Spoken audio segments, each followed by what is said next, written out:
The facelift is a very powerful procedure to address the lower third of the face. As we all age, there's a very predictable change that occurs to the muscle. And this muscle extends from the clavicle all the way up to the cheekbone. It's a very defined muscle along the neck. It's called the platysma, and as it extends into the face, it's called the smas. We found natural outcomes for facelifts occur by addressing that muscle layer. There are different techniques in addressing that muscle layer. I prefer to use a deep plane technique. We also can modify the facelift to tailor the needs accordingly. A shorter incision or a mini lift can be done for earlier signs of aging, and more traditional facelift techniques can be done where we utilize an incision around the ear, in the back of the ear, to address the face more comprehensively.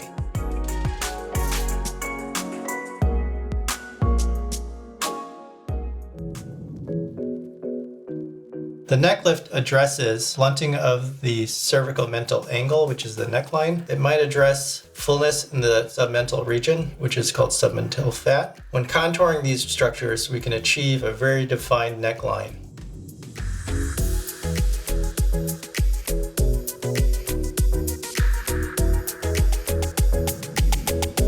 A brow lift can be done to achieve a more brightened appearance to the upper forehead region and eye region. As we age, the brow can descend and hood onto the eye and create obstruction of the eye and wrinkling in the forehead region.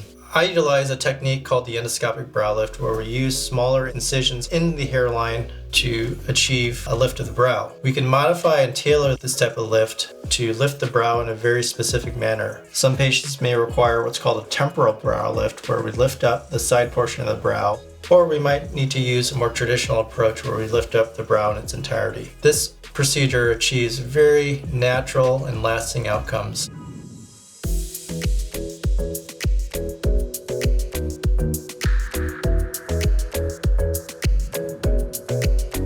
Aging affects not only the muscle and skin, but also the soft tissue. We develop very predictable changes with the face, such as hollowing of the temple, flattening of the midface, development of deepening around the eyes, and loss of upper lip volume. To correct for this, facial fat grafting can be incorporated to treat these areas. To do so, we harvest one's own fat, we handle it in a very atraumatic fashion, and we replace it in very specific manners along these regions that need the replacement. And when done correctly, can achieve very beautiful and natural outcomes.